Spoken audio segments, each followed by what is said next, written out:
शिक्षकों की transfer posting नीति हुई तैयार, शिक्षक बांध ले अपना बोरिया बिस्तर। खबर देखने वाले तमाम दर्शक बंधुओं को एसके चौधरी का प्यार भरा नमस्कार और आदाब। दोस्तों, काफ़ी लंबे दिनों से इंतजार करने वाले तमाम सक्षमता उत्तीर्ण शिक्षकों की मनसा अब पूरी होने वाली है, क्योंकि शिक्षकों को अब राजकर्मी का दर्जा मिलने वाला है। दोस्तों, वैसे तो 2.5 महीने बीत चुके थे, शिक्षकों की आशाएं भी टूट चुकी थी कि आखिर शिक्षा विभाग तमाम नियोजित शिक्षकों को कब विशिष्ट शिक्षक का दर्जा प्रदान करेगी और कब उन्हें विशिष्ट शिक्षक बनाते हुए राजकर्मी का दर्जा प्रदान करेगी।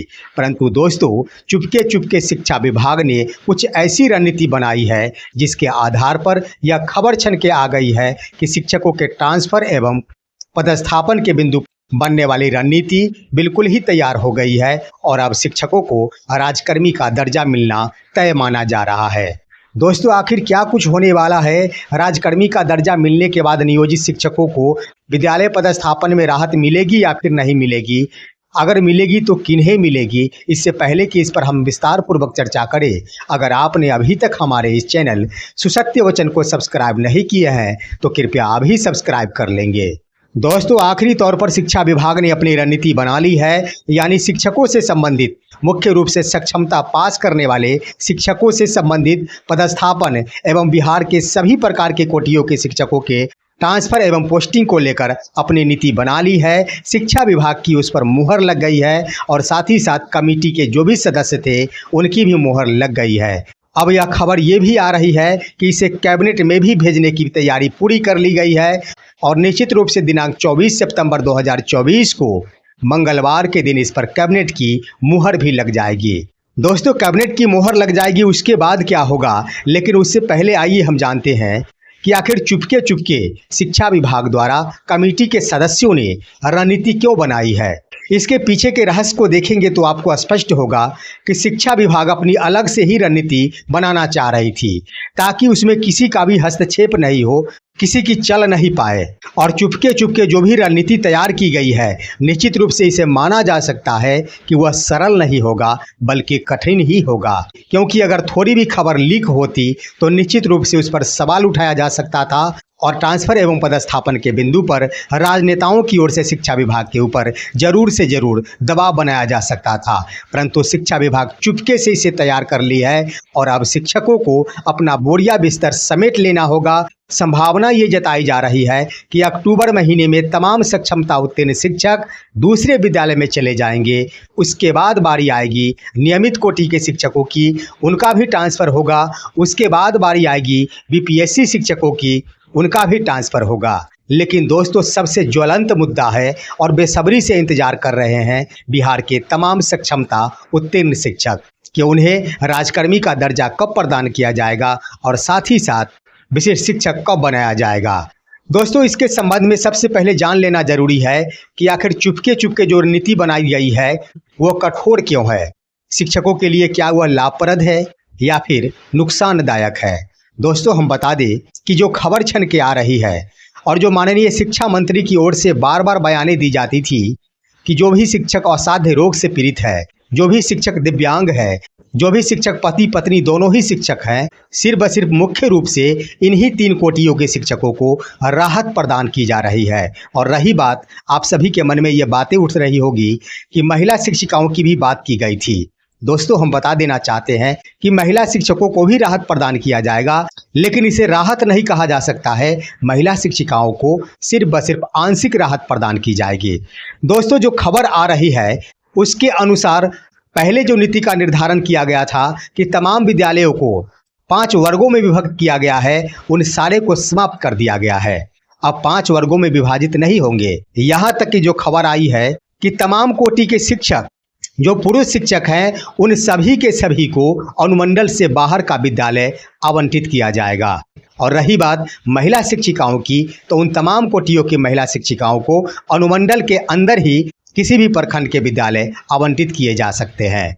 तो वहीं दिव्यांगजनों की बात कहा जाए, असाध्य रोग से पीड़ित शिक्षकों की बात कही जाए और पति पत्नी दोनों ही शिक्षक की बात कही जाए, तो इन तीनों ही कोटियों के शिक्षकों में 2 कोटियों के शिक्षक दिव्यांग कोटि के शिक्षक और साथ ही साथ असाध्य रोग से पीड़ित शिक्षक को होम ब्लॉक प्रदान करने की खबर आ रही है। इन दोनों कोटियों के शिक्षकों को अपना ही होम ब्लॉक दिया जा सकता है, बाद बाकी किसी को भी अपना होम ब्लॉक नहीं मिलेगा, ये बिल्कुल स्पष्ट हो गया है। रही बात पति पत्नी दोनों ही शिक्षक हैं तो उन्हें शहरी क्षेत्र का विद्यालय दे दिया जाएगा ताकि दोनों ही शहर में रहकर पठन पाठन का कार्य आसानी से कर सकते हैं। और अन्य कोटि के महिलाओं की बातें कह दी जाए तो उन्हें अनुमंडल में पड़ने वाले किसी भी प्रखंड में पदस्थापित किया जा सकता है। लेकिन एक बात स्पष्ट हो गई है कि महिला शिक्षिकाओं को कदापि होम ब्लॉक नहीं मिलेगा, उन्हें अनुमंडल के अंतर्गत आने वाले विद्यालय ही आवंटित किए जाएंगे।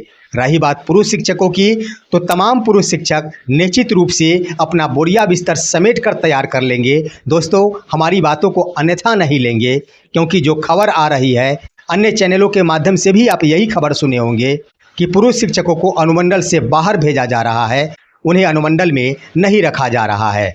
और वहीं दोस्तों, इसकी पूरी जिम्मेदारी जिला पदाधिकारी को सौंप दी गई है। डीडीसी और डीएम मिलकर ही तमाम शिक्षकों को पदस्थापित करेंगे और उनका विद्यालय आवंटित करेंगे।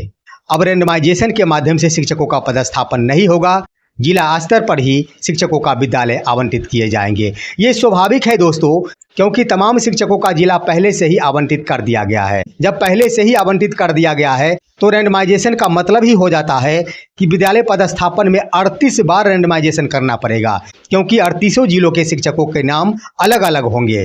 तो इस आधार पर जिला पदाधिकारी और डीडीसी को यह दायित्व दे दिया गया है कि शिक्षकों के पदस्थापन के संबंध में वो अपने स्तर से ही निर्णय लेते हुए तमाम शिक्षकों को नए विद्यालय में पदस्थापित करेंगे।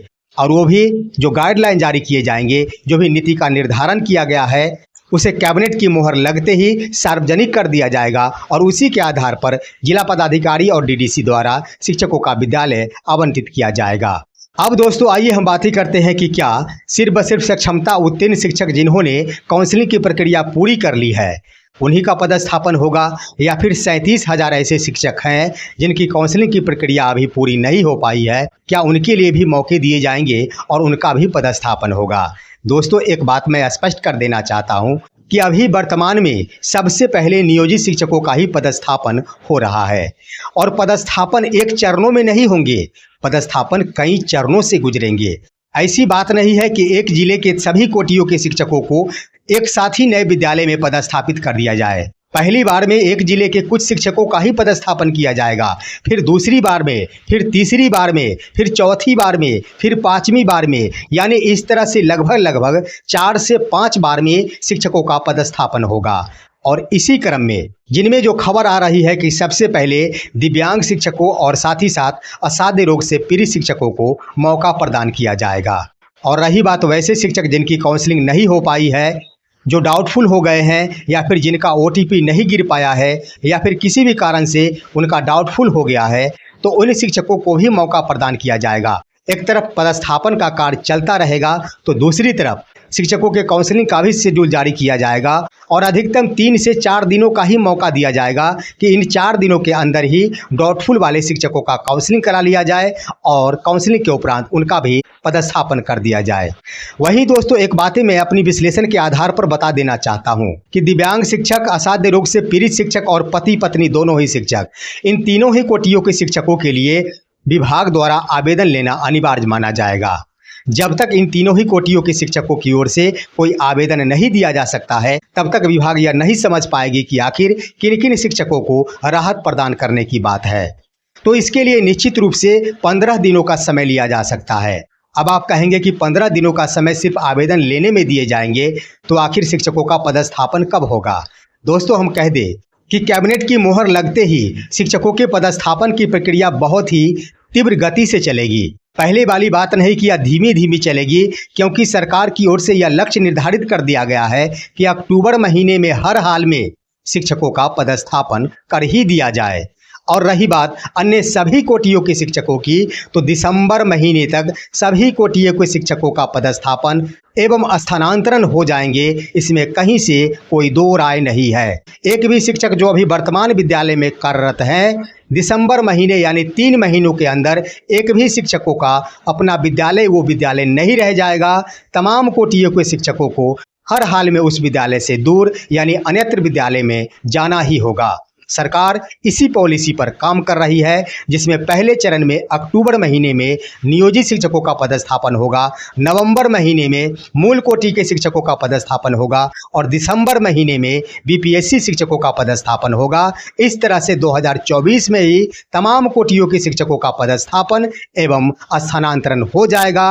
नए सिरे से नई पारी की शुरुआत जनवरी 2025 से होगी। दोस्तों, हम बातें कर रहे थे कि आवेदन लेने की बात 15 दिनों का निश्चित रूप से समय दिया जाएगा आवेदन लेने के क्रम में। इस क्रम में अगर विलंब होती है तो निश्चित रूप से महिला शिक्षिकाओं का पदस्थापन पहले किया जा सकता है, क्योंकि आवेदन लेने में हो सकता है विलंब हो जाए, या फिर अन्य कोटि के शिक्षकों का भी पदस्थापन हो सकता है। लेकिन इतना तो तय है कि अक्टूबर महीने के प्रथम सप्ताह से ही शिक्षकों का पदस्थापन शुरू हो जाएगा। शिक्षकों को इसलिए अपना बोरिया बिस्तर समेट कर तैयार कर लेना चाहिए और राजकर्मी बनने के बाद सुदूर अनुमंडल के बाहर जाने को बिल्कुल तैयार हो जाना चाहिए। लेकिन वीडियो के अंत में हम ये कहना चाहेंगे दोस्तों, यह कुछ नीति का निर्धारण शिक्षा विभाग की ओर से हो गई है, जिसमें एसीएस डॉक्टर एस सिद्धार्थ और शिक्षा मंत्री डॉक्टर सुनील कुमार के बीच आपसी सहमति बन गई है।